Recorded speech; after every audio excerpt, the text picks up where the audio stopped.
Hey everyone, today I'm going to be giving you my top 5 most powerful non-hero cards from the Magneto Hero Pack recently released for Marvel Champions. I know when a new hero pack comes out, everyone's excited to try out the new hero. There's already tons of great Magneto hero reviews across the many great YouTube creators for Marvel Champions, but I'm going to focus today on the leadership and basic cards that came in this Magneto Hero Pack, which maybe don't always get as much attention as they deserve in the wake of a new hero pack release. And I do want to be clear, I'm going to be ranking these today based strictly off of the power level that I perceive them, how strong they are, how likely they are to impact our win rate in our decks against challenging scenarios. I play mostly heroic games on my channel, so I feel like I have a pretty good sense of what makes a card powerful versus not. I think this will be an interesting topic, talking about the sorts of things I look for when evaluating cards to put into my decks. And I just love a good top 5 list, so we'll be discussing that today. This isn't a list of my favorite cards from the pack, the most fun cards from the pack, the most interesting cards from the pack. I'm just going to focus today on the most powerful cards as I see it. Of course, we may disagree. I encourage you to share your thoughts in the comments. This is just my perspective. I do want to mention this is not necessarily a solo power ranking, but solo is what I primarily play, so my ranking will definitely be colored by that. I might acknowledge a couple of multiplayer benefits to some cards here and there, but in general, this is a solo list. So real quickly, what am I going to be evaluating these cards on? I'll probably do a longer video about this at some point, talking about how to evaluate cards for high-level gameplay. But in general, we're looking at three and a half things, let's say. First, the biggest one by far is efficiency. This gets talked about a lot if you spent any time watching Marvel YouTube videos trying to improve your strategy. This just means the effect that the card gives us per resource that we put into playing the card. And as I'll say throughout the video, I might even say interchangeably, resource cost versus effective resource cost. We always need to account for playing the card from hand itself. So for example, a card like Mockingbird that has a cost of 3, it has an effective cost of 4 because we need to play the card itself, Mockingbird, from hand. So it's kind of like counting that opportunity cost where that could have been used as a resource for a different card, but instead we just played the card. So efficiency will take the cumulative value provided by that card divided by its effective cost. A second consideration is very similar to efficiency, but I'll call it flexibility. And this recognizes that while we want to play cards that are individually as efficient as possible, we still have a hand of cards and we want to have as efficient a turn as possible. So let's say we have a 6-card hand, we play a really efficient 3-cost, effective 4-cost card. It's a great card, but we end the turn with these 2 cards left over in hand. Well, that essentially cuts into the efficiency of that card you played. We'd prefer to get as much value out of our turn as possible. And so that's where the flexibility of a card can come in, whether it's a really cheap card that makes it easy for us to have an efficient turn. It gives us a few options between maybe thwarting or attacking. You know, the most effectively efficient play might be thwarting to defeat this side scheme with a hazard icon, where if we left that in play, it would ultimately look like a really inefficient turn because of that extra encounter card that's going to come next turn, which we have to spend more resources to defeat. So we might take a temporary inefficiency for the flexibility of being able to put out some of these immediate threats that can accumulate value if they're left to survive over multiple turns. So flexibility is another consideration. And then the third one, relating to both of these, is the speed of the effect, right? How quickly do we get that return on our investment? So a card like Beat Cop can, 4 effective cost card that removes 1 threat per turn. This is a crazy inefficient card. If the game lasts 100 turns, we're going to remove 100 threat. That's 25 threat removed per resource. No card in the game even comes close. But it took us 100 turns to reach that, right? If we're faced with a 4 threat side scheme, we're going to look pretty silly playing this Beat Cop from hand and removing 1 threat from it, If it's something we got to answer, Beat Cop is not a great card, and we need to keep that in mind when considering the efficiency of our cards. What is actually the buyback time? I say 3.5 things. There's one other thing that some cards have Most cards, we don't really think about it in this way, but it goes around the efficiency argument a little bit, and that is what I might call a loss mitigation effect, or a worst case scenario mitigation effect. Poster child for this is something like under surveillance, right? Under surveillance, if you look at it from an efficiency perspective, it's kind of like it's got a 3-cost card for removing 4 threat. Increasing the main scheme limit by 4 is similar to thwarting 4 off of that main scheme. But what this card really does for you is it makes it so much less likely that you just lose to a random advance in the middle of an otherwise normal game where you're doing well against the villain. So we're willing to play a somewhat inefficient card if it just means that we don't just straight up lose to something unexpected out of the encounter deck. And so that's a little extra wrinkle in evaluating cards that we might see once in a while. A couple other things for how I'm going to be doing this ranking. First is kind of a note about allies. So allies are by far the most powerful card type in the game. They're efficient, flexible, and usually buy back pretty quickly because they can thwart or attack, they can block, they can do a lot of things. They give us all of these things at a great rate. There's a certain way I could do this video where all the top 5 cards would just be all 5 allies that came in this Magneto Hero Pack, because allies really are that strong. But how I'm going to try to frame this top 5 list is how the new cards contribute to the pool of available cards in Marvel Champions. And this is going to nerf allies just a little bit because there's already so many great allies in the game. And there's an opportunity cost to playing any new ally, which is that there's an old ally you've got to cut from your list. And so that's going to put them on a bit more even footing with the rest of the cards in the Magneto Hero Pack. Because we can't just play, I mean, you can, but you're usually not just going to play like a 25 ally deck. We're restricted by the ally limit. So there's a bit more of an opportunity cost to playing new allies. So that's why I won't just have a list filled with 5 different allies. I also want to say one last thing about, obviously the ranking is completely subjective anyways, so the discussion is much more important than the actual ranking that I assign to these cards.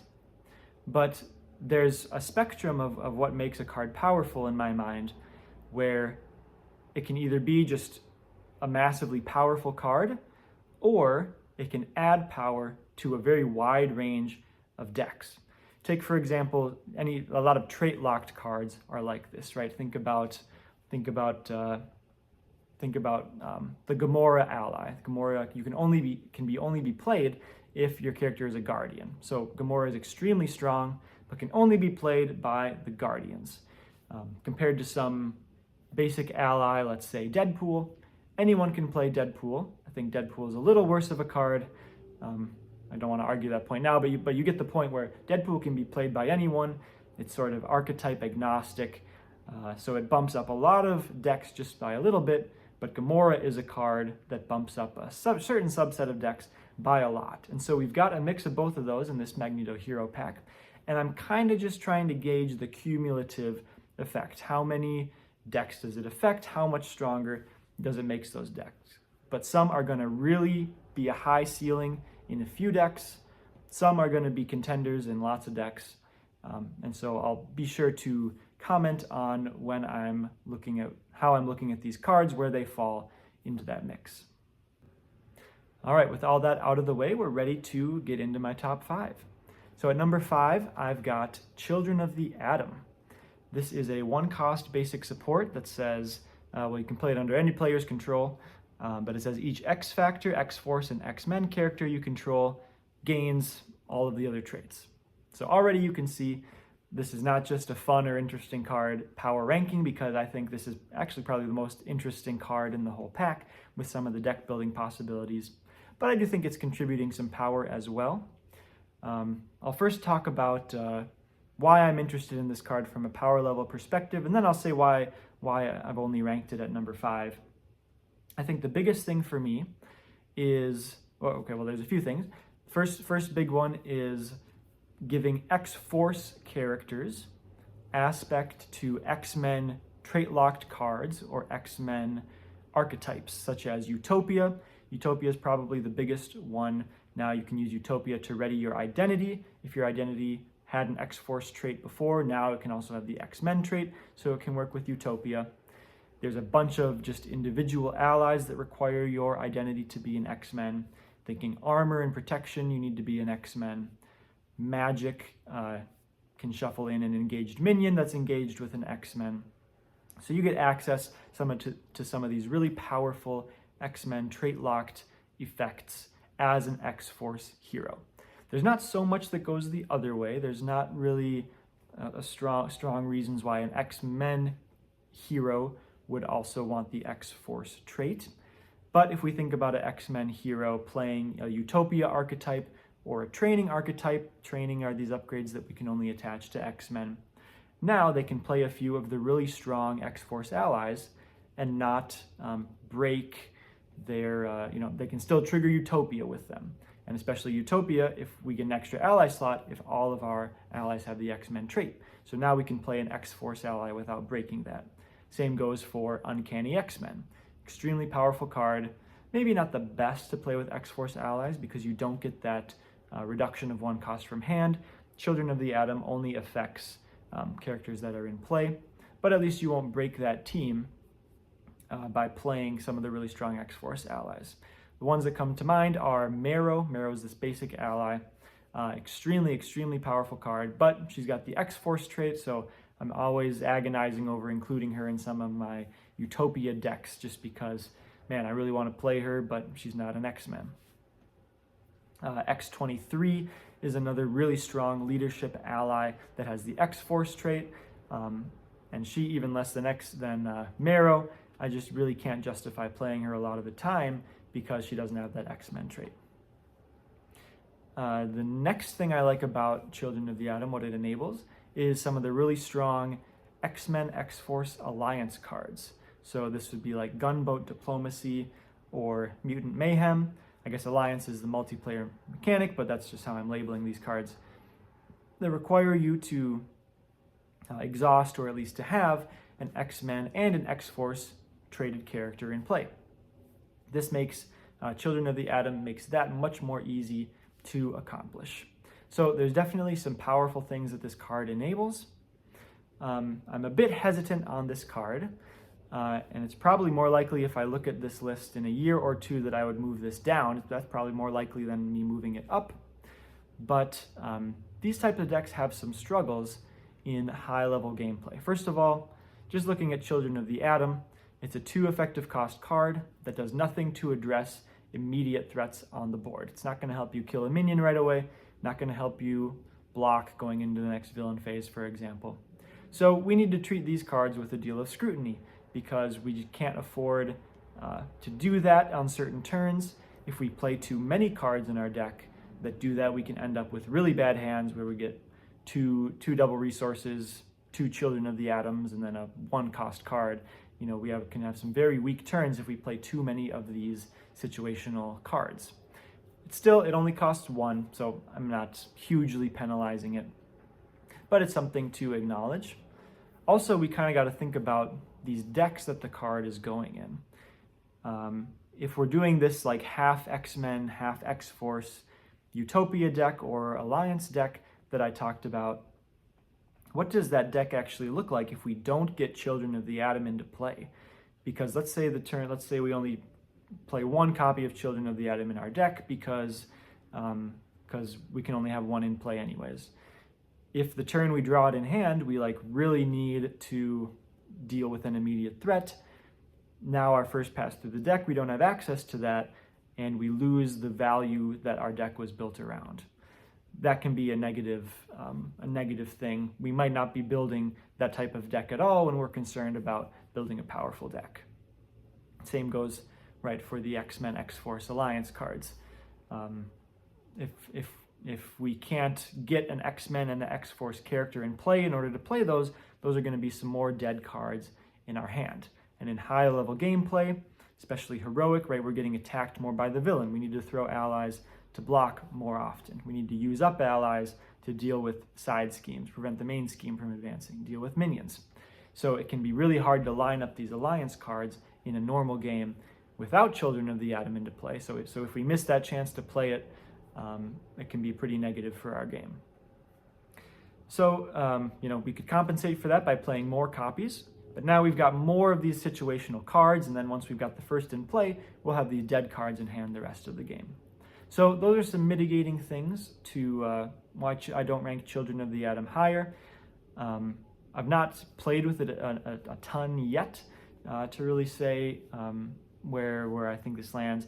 My opinion, like I said, I'm more likely to change my opinion downward, I feel, because of these concerns. But I think it's a really cool card. Put it 5, maybe an excuse to talk about it a little bit more. At number 4, I've got my first of 2 allies that I put in my top 5, and this is the leadership ally M.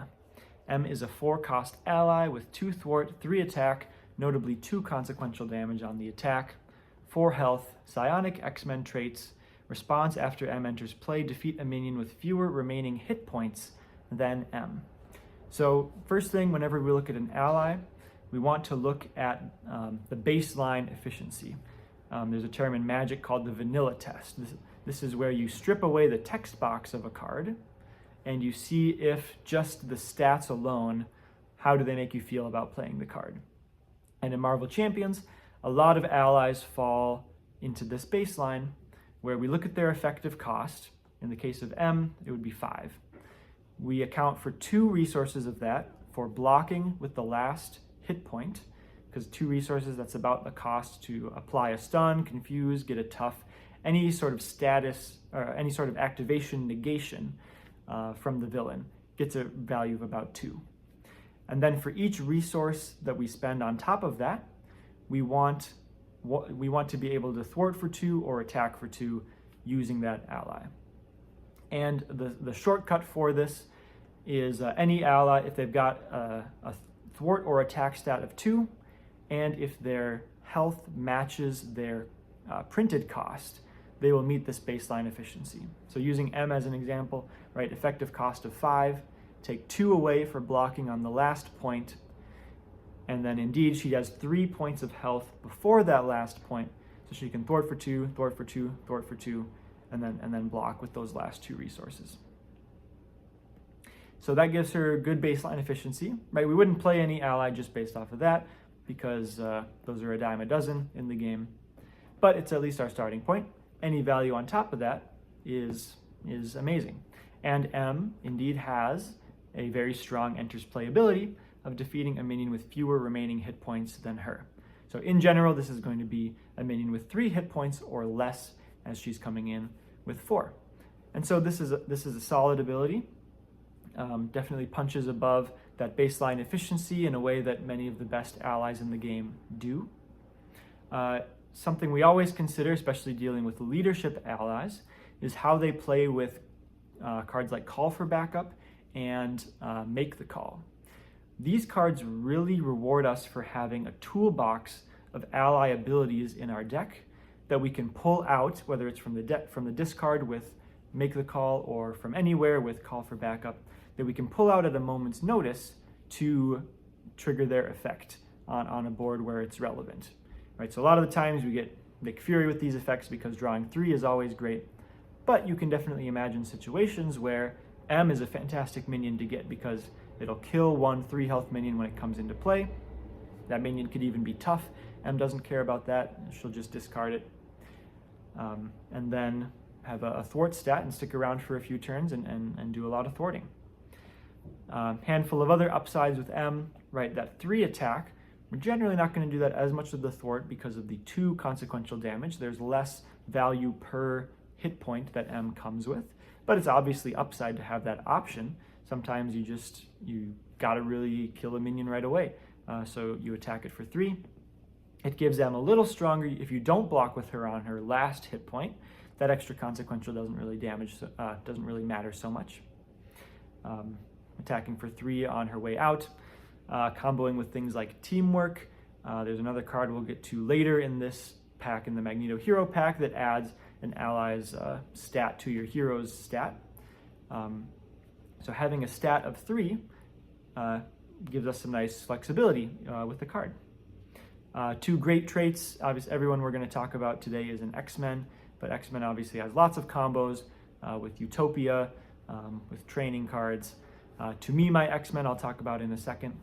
Psionic, another great trait, not as universal as the X-Men trait, but we can use things like Power of the Mind. If it's in a Scimitar deck, Psionic is a good payoff there.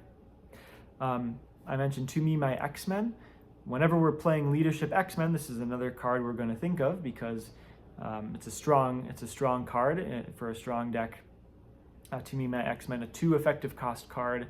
You get a rebate of 1 when you bring that ally back to hand at end of turn. So you're seeing how much effect can you get for that effective cost of basically 1.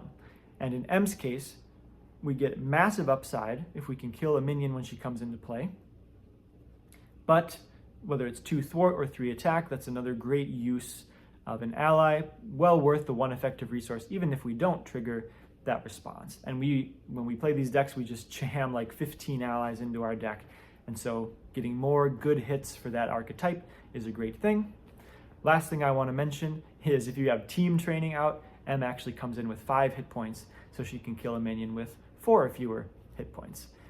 Kind of marginal, but I tried to do this in my recent games against Magneto. Magneto has the Acolyte minions. There's Unicione, who has 4 health and a tough, so she's really nice if you can discard that with M, as well as Fabian is also another 4 health minion. So there's quite a few minions at 4 health where you can pull that combo off and do some fun things there. So M, right, looking at X-Men leadership decks as the best home for her. But I think even if you're not necessarily X-Men, this is another unique ability to include in your toolbox of allies when you're playing other things like Make the Call and Call for Backup. Moving on to card number 3 on my list.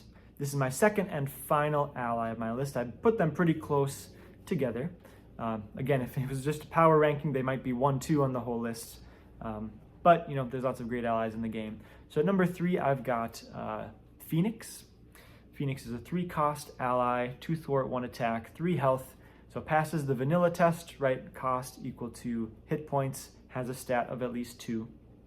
And another strong enters play ability. After Phoenix enters play, choose an X-Men ally, ready that ally, and heal 1 damage from it. This might be a shorter section of the video because a lot of the things I said about M, I would also say about Phoenix. Right? She punches above that baseline efficiency by 1, which is great. That's where lots of allies like to live. Got the Psionic trait, got the X-Men trait. It's a nice situationally valuable card for things like Make the Call. I think I gave her a little edge because I think she's a little better in the To Me My X-Men archetype. These are already decks that are playing 10 plus allies, so I think you're more often going to hit her bonus enters play ability, being able to ready an X-Men ally. It's pretty easy to meet that condition, easier than it is to have a 3 health or less minion in play to defeat. So there we go with Phoenix, my favorite of the 5 allies in the pack. Being able to contribute that additional value when she comes in. Just a strong value play. Again, nothing crazy for certain heroes or certain archetypes, or certain scenarios, I should say, excuse me. But just solid all-around card, especially when you're looking for X-Men or Psionic cards. All right, my number 2 most powerful card from the Magneto Hero Pack is, I guess, kind of an ally. I might have deceived you a little bit. But I am putting in the new player side scheme, New Recruits. This is a 0-cost player side scheme. Comes in with 2 threat per player, so 2 if we're playing solo. Only played if you're an X-Men, and then when defeated, each player chooses a set aside new ally and adds it to their hand. And there's these 4 different allies you can get. They're basic, they all cost, they're all very similar, they all cost 2. Have 2 thwart, 2 attack, 2 health, which hits baseline efficiency right away with that. They're linked, so I guess I should say this means they start actually outside the game, so you don't need to include them in your deck to begin with. They start outside the game, and then when you defeat the New Recruit side scheme, each player can add 1 to their hand. And there's 4 different abilities. For each one, again, it's all the same. They only get their extra ability if you have the mutant or X-Men trait. But there's Surge, who gets +1 attack. Anole, gets +1 thwart. Bling gets toughness, and Indra gets +2 hit points. So let's start with efficiency again.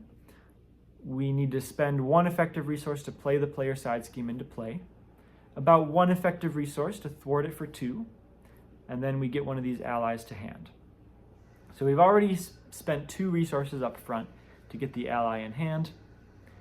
Then we play a 2-cost ally, so 3 effective cost, although we already talked about they're hitting their baseline efficiency already. So we essentially want to see this upfront cost of 2 that we invested to get the ally into hand. How much does that get paid off by these bonuses in ally ability? And I think the best ones, the ones we're generally going to get, especially in a solo game where it's not just one player getting each of the 4, or all 4 players getting 1 each, is going to be, I think, Bling and Indra. Bling gets that tough status, which, like I said earlier, gets a value of about 2 resources from me. So that buys back that initial cost. And then Indra gets +2 hit points. So that's like another 2 resources, another 2 opportunities to thwart for 2 or attack for 2.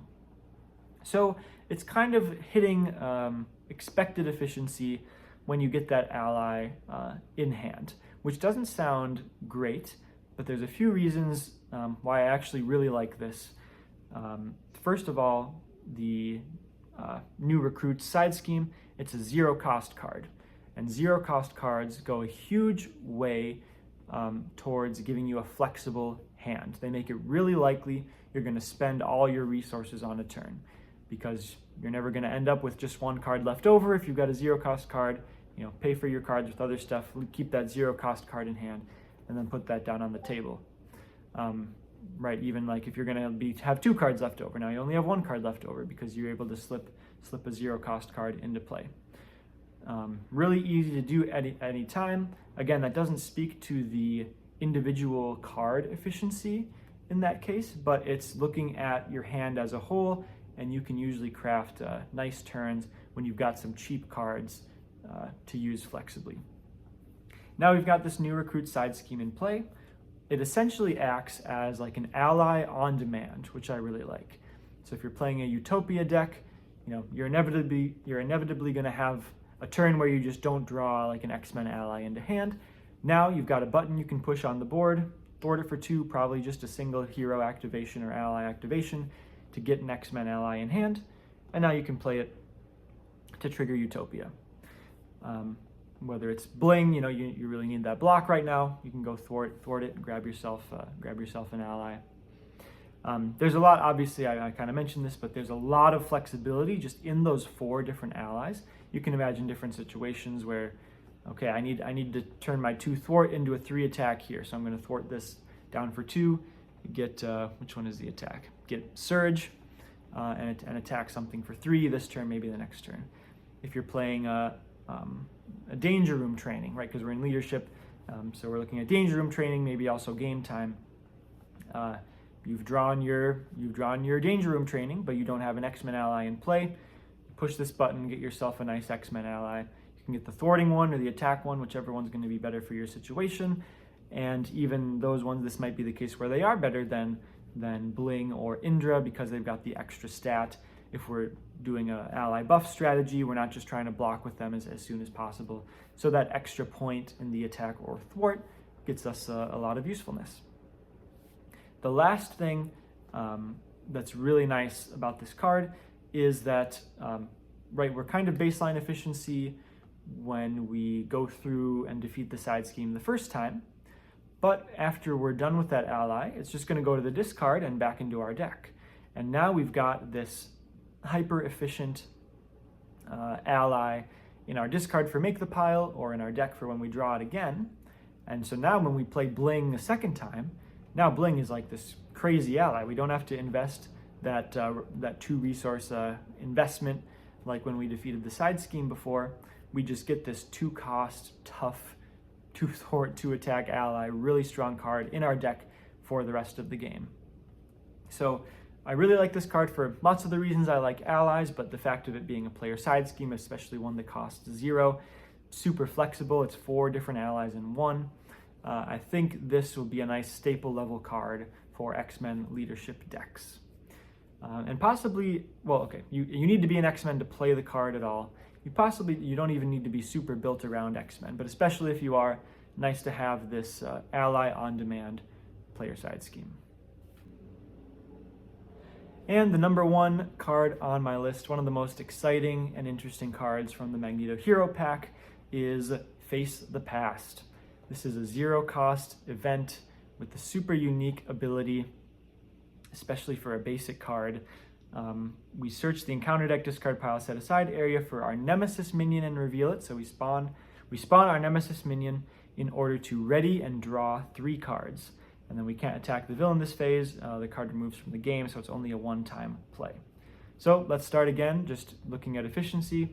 1 effective cost to play, but we draw 3 cards and ready a hero, which is worth about 1 resource. So we net 3 effective resources from playing this card.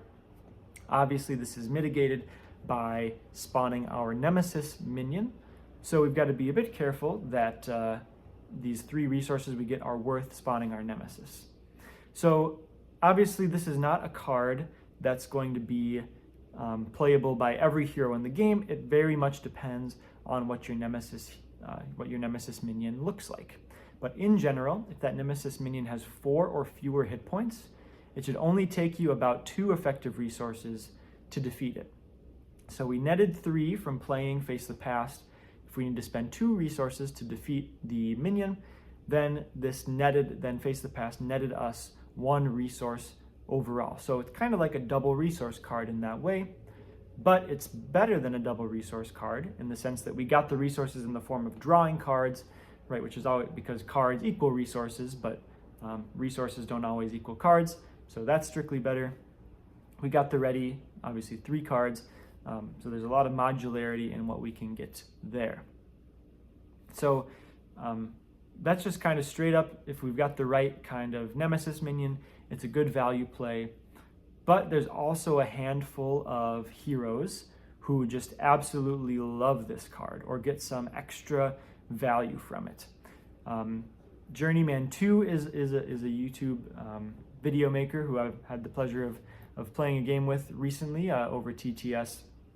He actually, well, so first of all, he's made a tier list ranking all the Nemesis minions in the game, how likely you are to want to play Face the Past for each hero in the game, which is a really valuable video that I encourage you to check out. But actually in the game that we played over Tabletop Simulator, he was playing Ironheart and played Face the Past in order to spawn Lucia, and she's got 4 health. So, right, already that's a low enough health total where you'd expect to only spend about 2 resources to defeat her.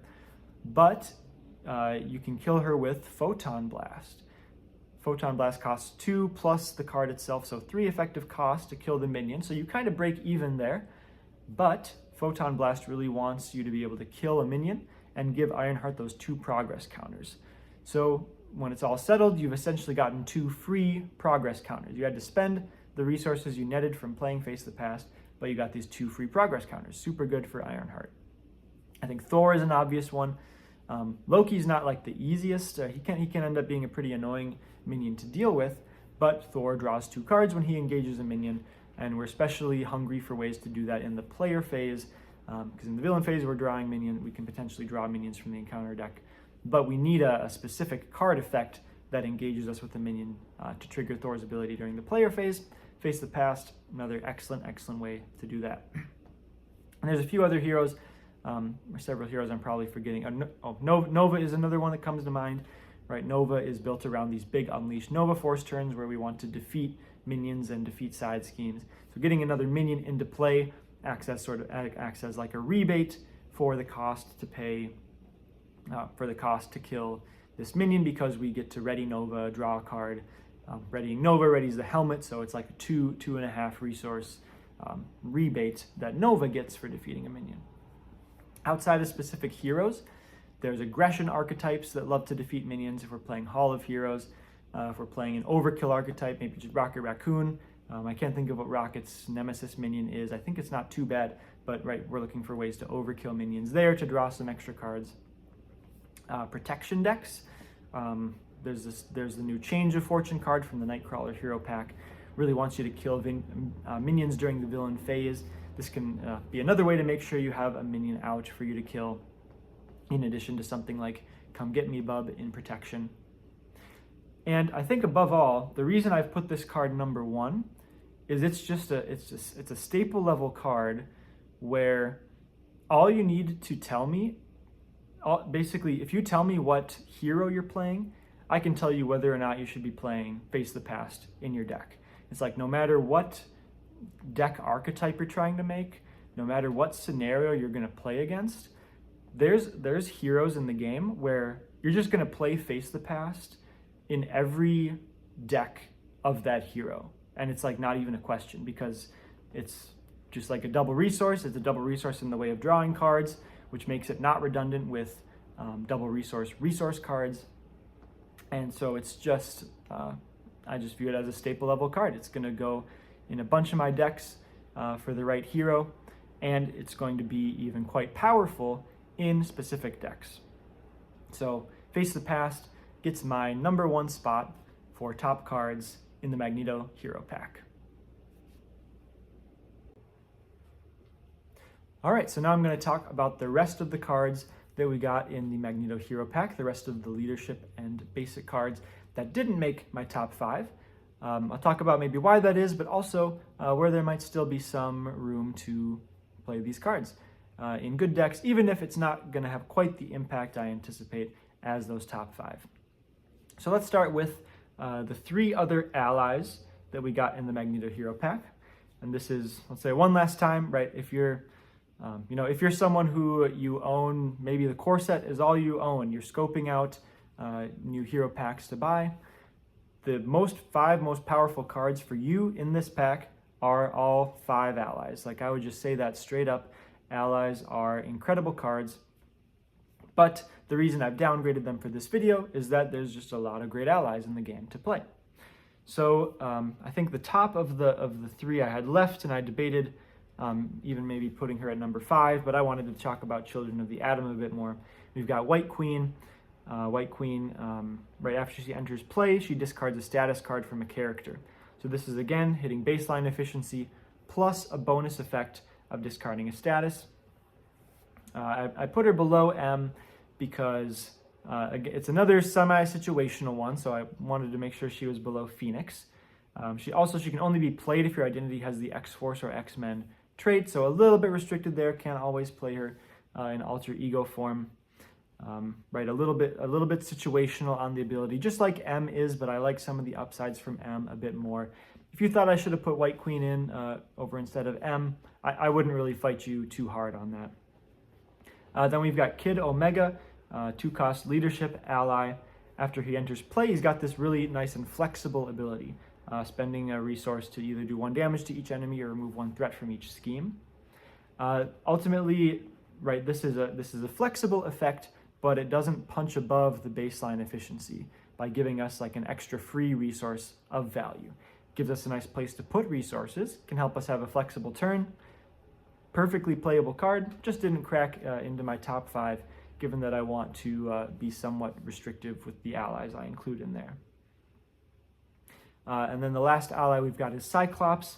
Cyclops, I feel a bit more confident as putting him as the least powerful ally in this pack. Has a super unique ability, though. When he enters play, pick an enemy. That enemy takes 1 extra damage from each attack. And this is actually something good to talk about, because when we're thinking about difficulty, when we're thinking about high difficulty games and evaluating cards for their power level in those high difficulty games, we really care a lot about putting out immediate threats, especially those first maybe 3 to 5 turns of the game. We want to set up resource generators, survive, and deal with side schemes and minions. Cyclops is what I think I would call like a finisher card. I think that's pretty easy to see. If you've got a board full of stuff, Cyclops might represent a ton of damage on the turn he comes in. Maybe you're attacking 5 extra times, 5 extra damage from Cyclops.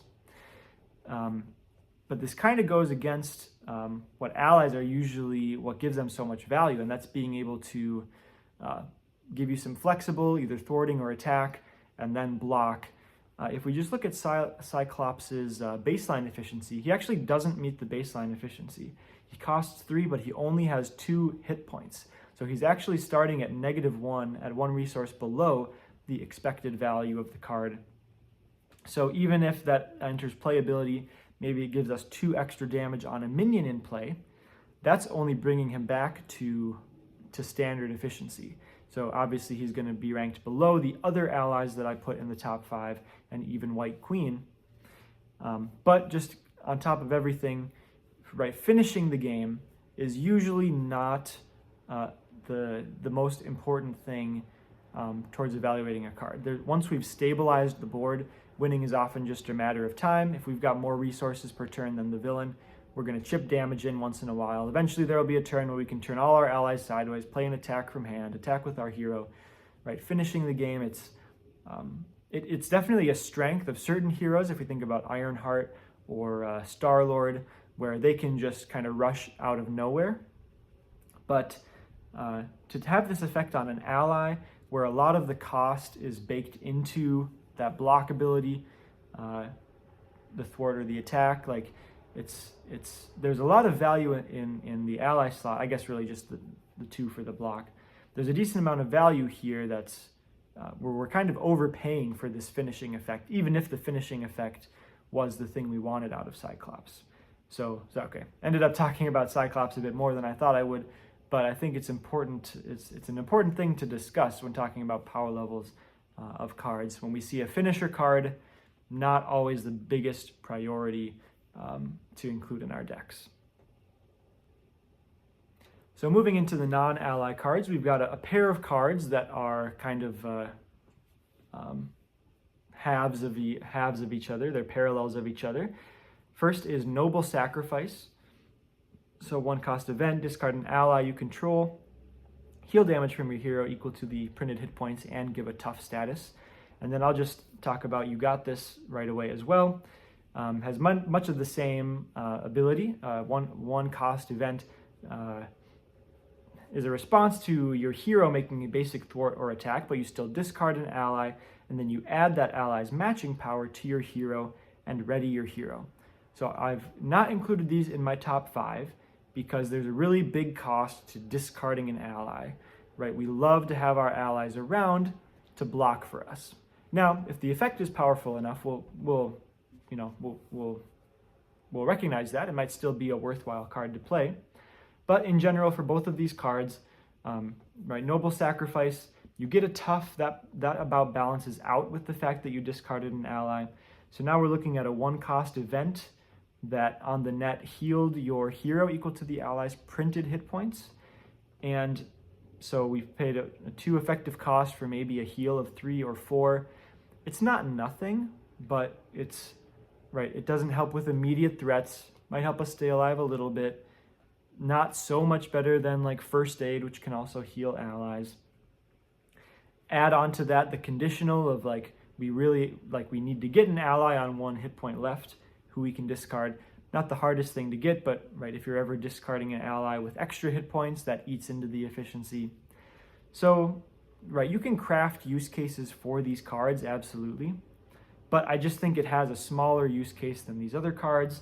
And whenever we're playing cards with more niche use cases, we just can't afford to play too many of that kind of card in our deck, or we'll end up with 1 or 2 bad turns where we let the encounter deck catch up on us, we let the villain catch up on us, maybe gain an upper hand, which we don't get to come back from. That can happen fairly often in these high difficulty games, so we want that to happen as little as possible.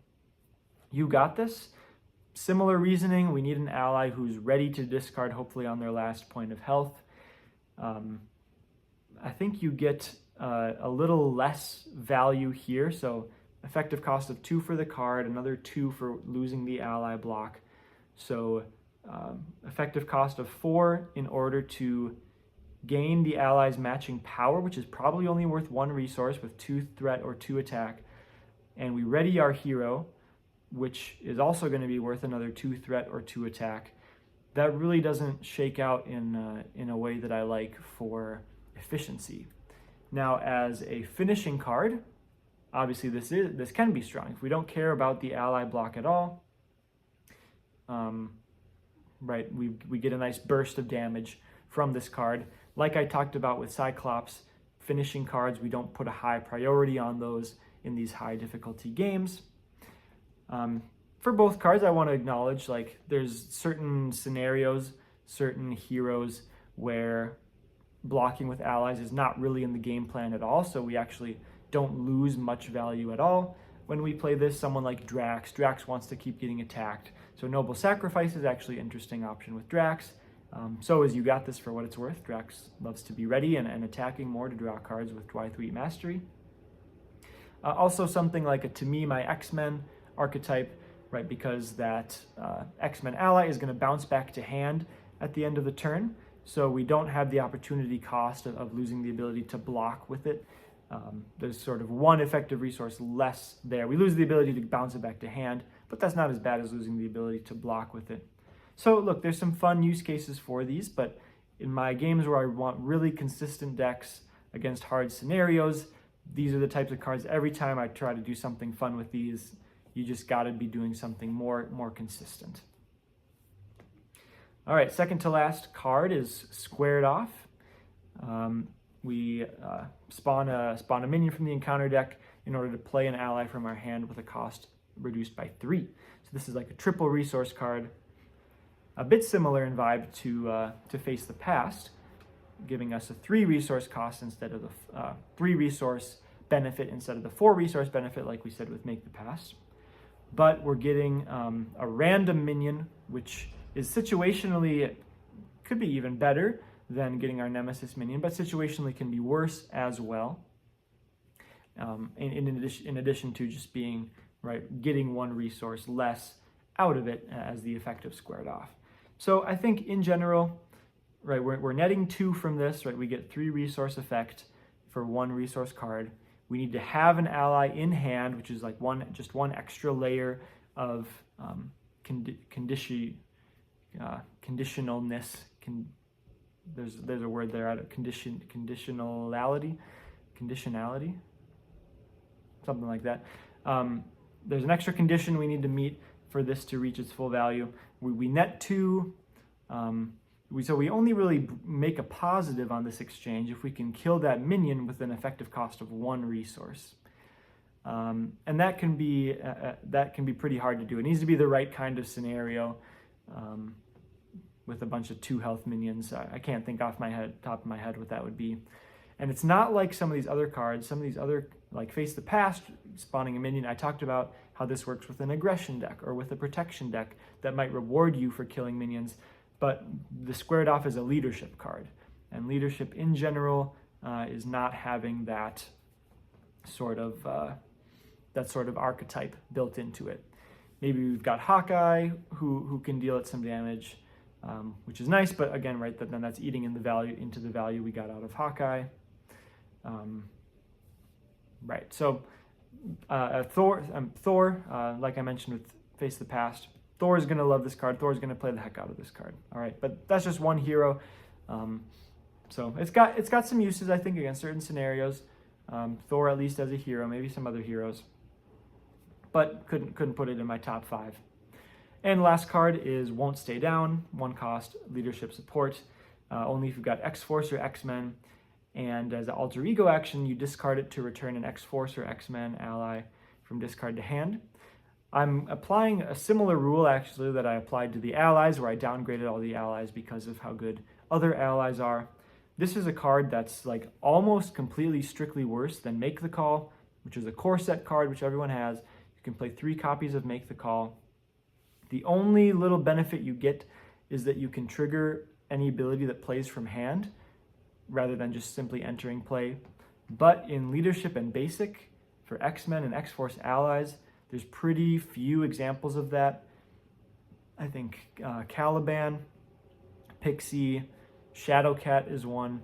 None of these are like the absolute best. Like if it was Moon Girl, maybe we could talk, because we'll take a slightly less inefficient Make the Call to play Moon Girl again, but Moon Girl's not an X-Men or an X-Force ally. So, right, if we're playing this card, we're almost certainly already playing 3 copies of Make the Call. And then, right, it's just we lose a bit of the efficiency we might get with that ally because this costs 1 to put into play. It's got some of that ally on demand flexibility that I liked about new recruits. But again, this one is an alter ego action as well. We don't always have the luxury of going to alter ego before we can do some of these things. If it's there's some X-Men that you can only play if you have the X-Men trait. Well, you go to alter ego form, now you don't have the X-Men trait anymore. So I'm not really seeing, let me know if I'm missing something with this card. I'm not seeing it being hugely valuable for many decks. So there we go. That's all of the leadership and basic cards in the Magneto Hero Pack, including the top 5 that I think are the most powerful and that can help contribute the most win shares.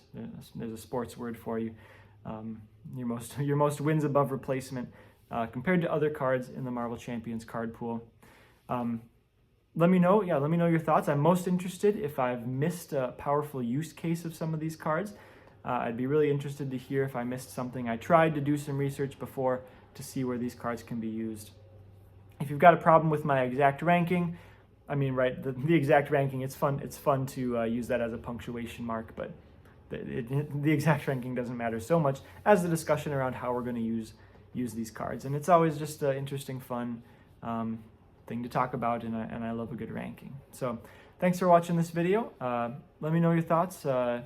Probably do this kind of video every time new content comes out. I always love talking about new cards. So thanks for watching, and we'll catch you in the next video.